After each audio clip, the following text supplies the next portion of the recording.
ijambo ry'Imana no gukurika mu kagashya n'ikumushukuye nemereye imbere y'Imana ishobora byose nemereye abavandimwe ko nashimye rwose ibyo natekereje ibyo navuze ibyo nakoze n'ibyo niyemeje gutunganya kuko narashimye rwose icyo gituma n'ingingo y'abatagatifu b'iki giteka n'abamarayika bose n'abatagatifu bose namwe bavandimwe b'umusabe w'inyagasani Imana yacu. Imana ishobora byose n'itubabarire idukize ibyaha byacu maze izatugeze mu bugingo bw'iteka.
Nyagasani Imana yacu ni wowe tuzorya bakwemera n'ubugingo bw'intungane, we washunguje kunizuka by'umwana wawe ibibambe abayoboke bawe bivuga uyu munsi, abavandimwe, inshuti, ababyeyi bazize jenoside yakorewe Abatutsi, maze ubwo bemeye kandi bakizera kuzazuka, ubahe kugira ihirwe ridashira mu ngoma y'ijuru. Kubwa Yesu Kristo umwana wawe n'umwami wacu, Imana mubana mugatekana mu nyungu ari umutagatifu, uko ibihe bihora bisimburana iteka. Isomo rya mbere. Isomo ryo mu gitabo cya Yobu. Yobu afata ijambo agira ati: icyampa amagambo yanjye azandikwe, bayashyire ku rubaho rw'umuringa, bakoreshe ikaramu y'icyuma, maze bayasharage ku gitare utazasibangana. Njyewe nzi ko umuvugizi wanjye ariho, amaherezo azatunguka ku isi, maze agendere, namara kunkangura azampagarika iruhande rwe, maze mbonere Imana mu mubiri wanjye. Koko ni jyewe ubwanjye izayirebera, nzayibonesha amaso yanjye bwite, atari ay'undi, y'inyota yuzuye umutima. Iryo ni ijambo ry'Imana.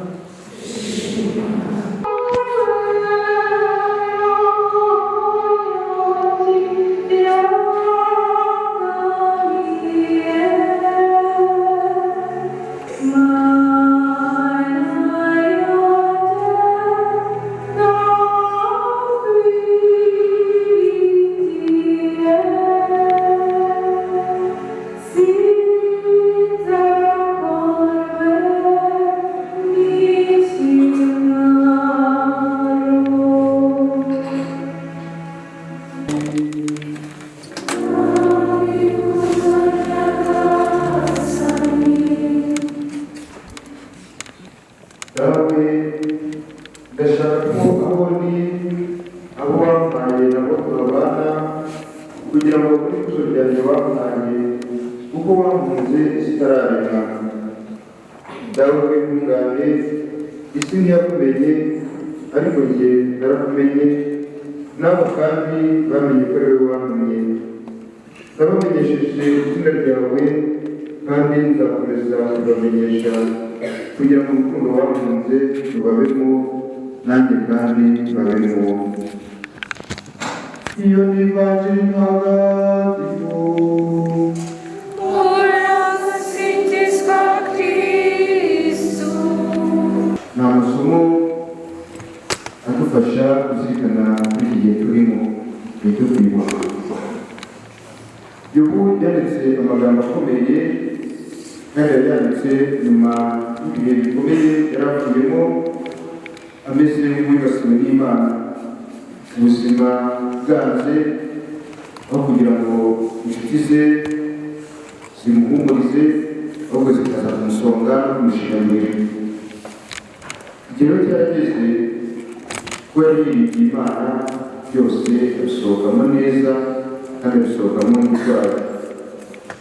Afata rero ijambo agira ati: icyampa ngo amagambo yanjye azandikwe, bayashyire ku rubaho rw'umuringa, bakoresheje ikaramu y'icyuma, maze bayasharage ku rutare rutazasibangana. Ibi byose tunyuramo bigomba kugira icyo bitwigisha, kandi kugira ngo bigire icyo bitwigisha ni uko tutabyibagirwa, tugahora tubizirikana, kuko umuntu wibagirwa vuba ahemuka vuba. Kwibuka ibyo twabayemo mu gihe cya kera byitwa amateka, kandi impamvu twiga amateka ni ukugira ngo tumenye ibyabayeho kera, bidufashe kubaho muri iki gihe, bityo tunategure ejo hazaza.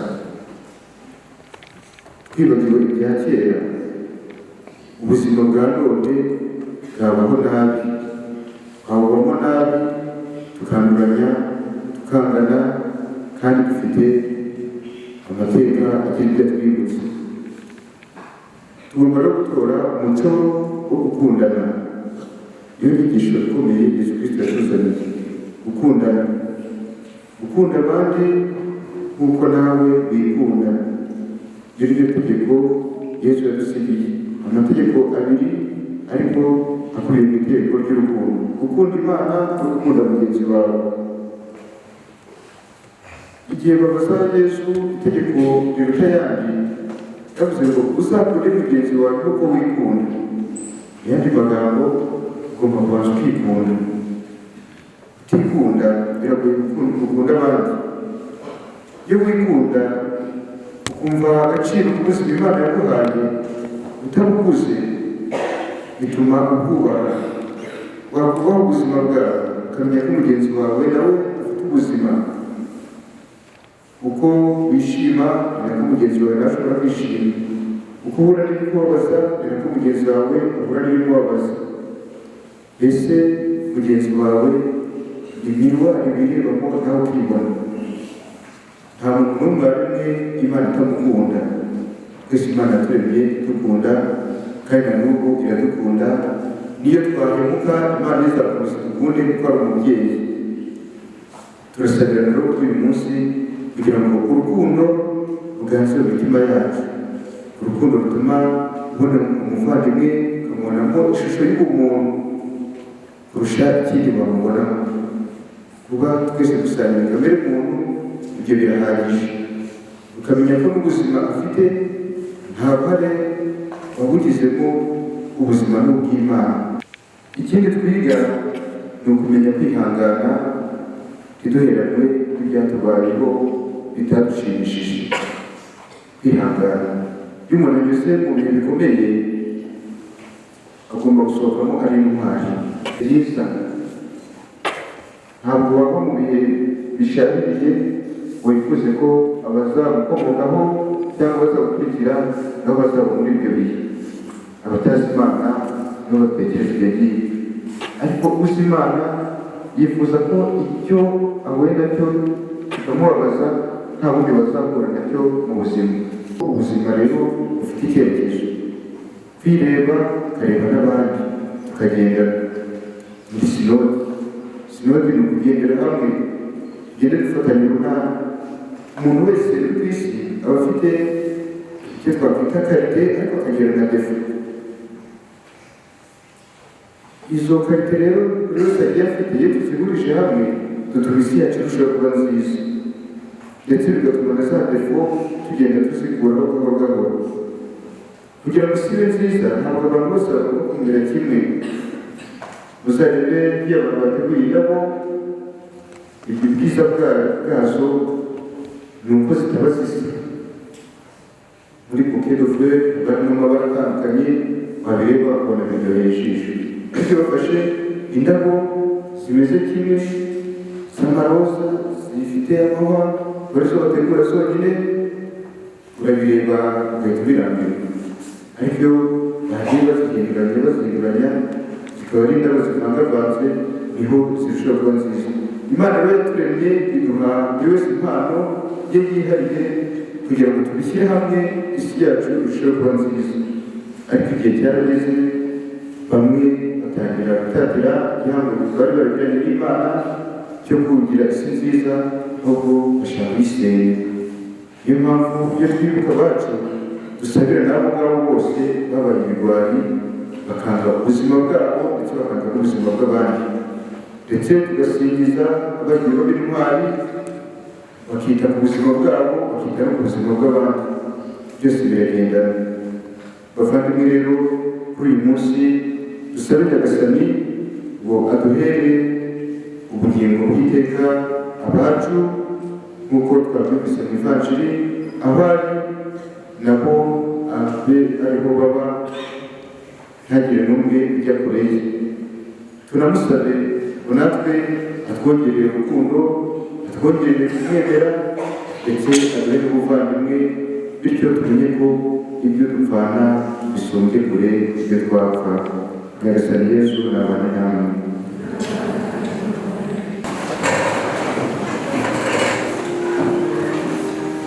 Bavandimwe, nimucyo dushyire hamwe twabaze Imana umubyeyi wacu dukunda, dusabire abavandimwe bacu turi kwibuka kuri uyu munsi n'abandi bose bavuye muri ubu bugingo mu buryo no mu bihe binyuranye.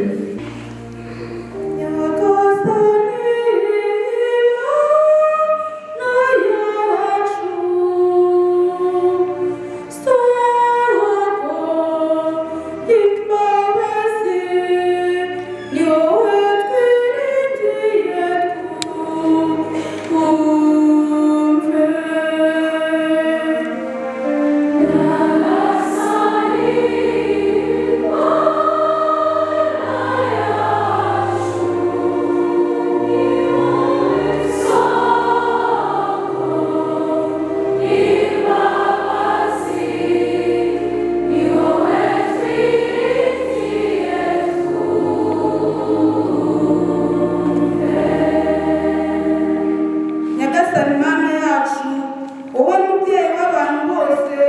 tugushimiye ingabire y'ubuzima waduhaye. Tugutuye abarezi n'abanyeshuri ba lycée Notre Dame de Citeaux, ababyeyi, abavandimwe, inshuti bazize jenoside yakorewe Abatutsi. Uyu munsi twahujwe no kugira ngo tubagaragarize urukundo twari tubafitiye kandi na n'ubu tukibafitiye. Ni abana bawe Nyagasani wari waraduhaye. Turagusingiriza ibyiza byose badukoreye igihe bari bakiri hano ku isi. Turagusaba tukwinginga ngo ubahe gusangira nawe ikuzo n'ibyishimo by'ijuru. Utwumve Nyagasani.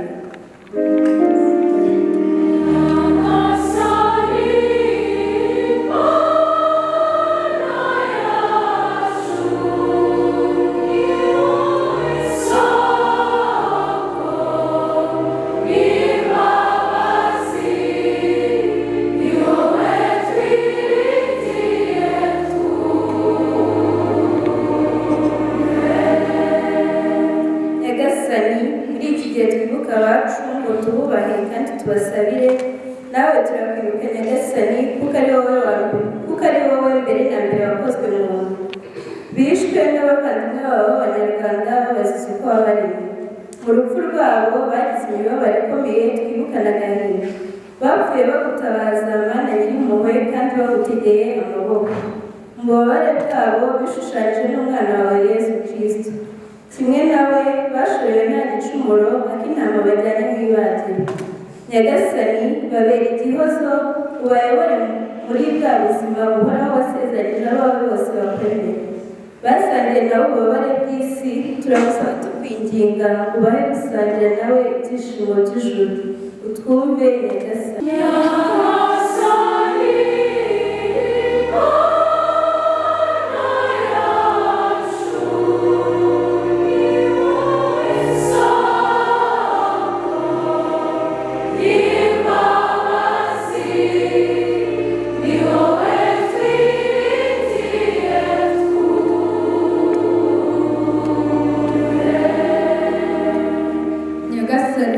tugutuye abo basize mu bibazo by'inzitane bibugarije ndetse n'abavandimwe bose barokotse jenoside yakorewe Abatutsi mu mwaka w'1994 kugira ngo basange ubahumurize ubatere ibyishimo byo kongera kubaho.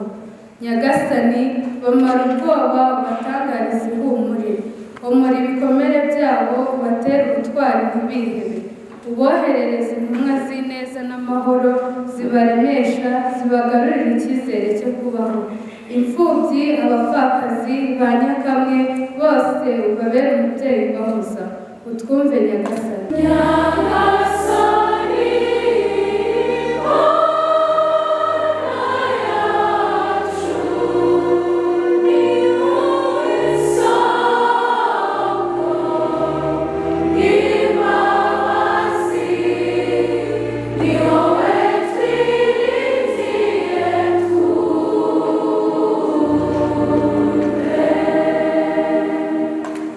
Nyagasani tugutuye abayobozi b'igihugu cyacu bamurikirwe na roho rwawe, abane nabo kugira ngo baharanire amahoro mu gihugu cyacu ndetse n'ahandi, abafashe kuyobora abanyarwanda mu bumwe, ubutabera n'amahoro, bahore ari indakemwa n'indacogora mu kurwanya ikibi n'akarengane, kandi babe abagabuzi b'amahoro aho bari hose. Utwumve Nyagasani.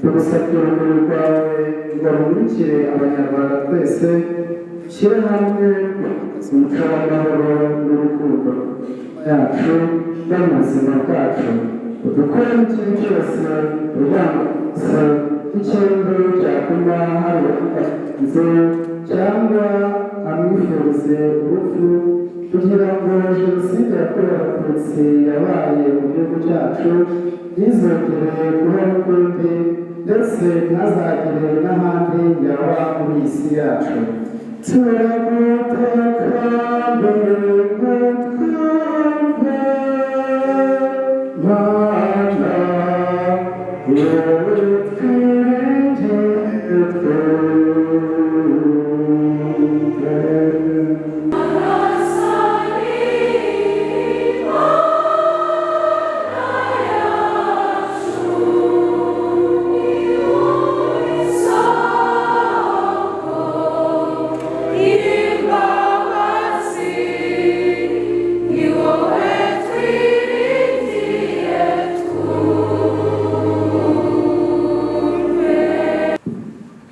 Nyagasani Mana yacu, akirana impuhwe y'amasengesho ugejejweho n'abana bawe bakwiringiye, maze abacu bapfuye bahirwe rihoraho, natwe abakiri mu rugendo rwa hano ku isi uduhe kurushaho kukwemera, kukwizera no kugukunda no gukunda bagenzi bacu nk'uko wadukunze, ku bwa Yesu Kristo umwami wacu.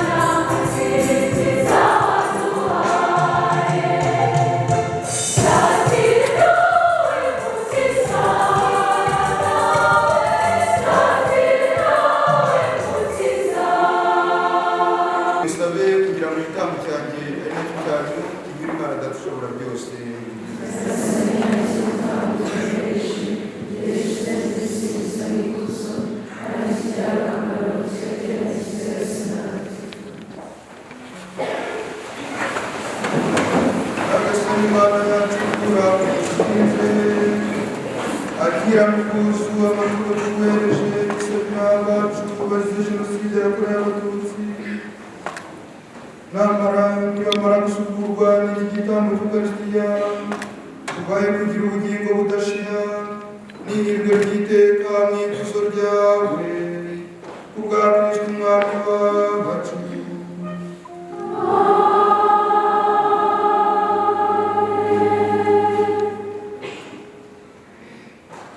Nyagasani Yesu nabane nahamwe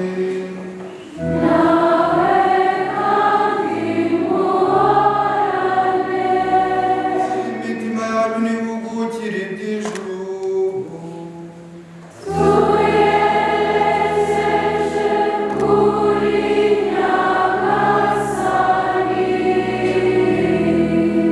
dushimire Nyagasani ahani Imana yacu.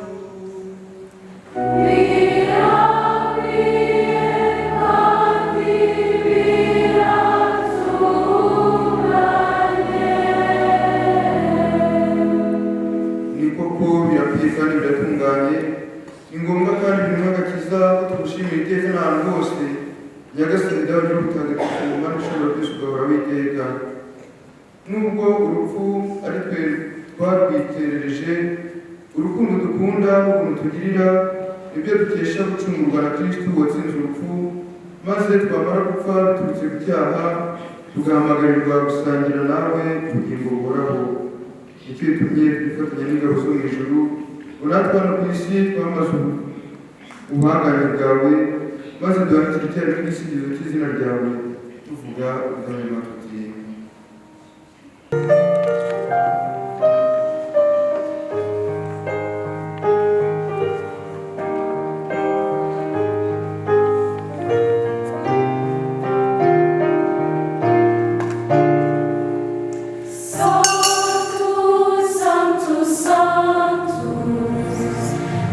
Dominus Deus,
Yesu Kristo umwami wacu. Igihe yaragiye ububabare ubushake bwe, yafashe umugati arashimira arawumanura, nuko abohereza abigishwa be avuga ati nimwakire maze muryeho mwese, iki ngiki koko ni umubiri wanjye ugiye kubatangirwa.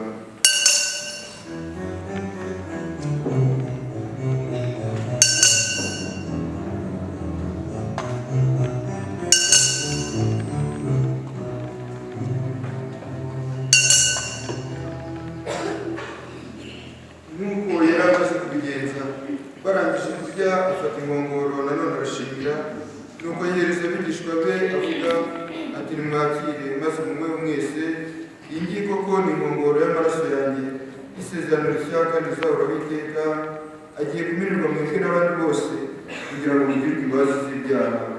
Ibi mujye mubikora n'urwibutso rwanjye.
Dawe Mana ishobora byose, icyubahiro cyose n'ikuzo ryose ubishyikirizwa na Kristo, ukabihabwa hamwe nawe, ukabiherwa muri we mu bumwe bwa Roho Mutagatifu, uko ibihe bihora bisimburana iteka.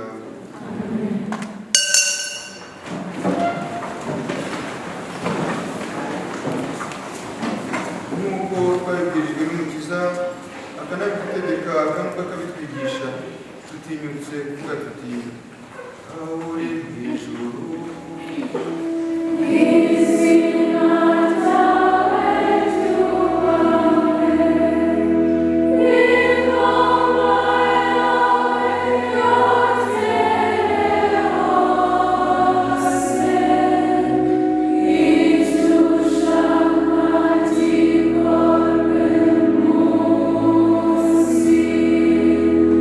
Oh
n'amakuba yose mu gihe twitegereje ya mizero mahire n'ukuza k'umukiza wacu Yesu Kristo.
hahirwa batumiwe ku meza ya Nyagasani, dore intama w'Imana ukiza ibyaha by'abantu.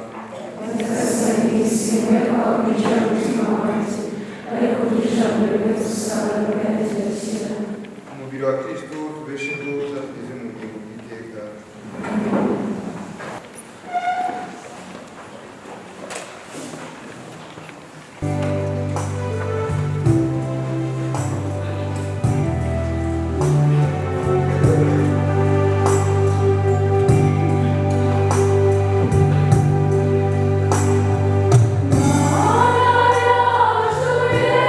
Yesu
wanyoroheje ukize abayoboke bawe ibyaha byabo byose maze bakomorerwe ingabire yo kuzukira ubugingo bw'iteka ubwa Kristo umwami wacu.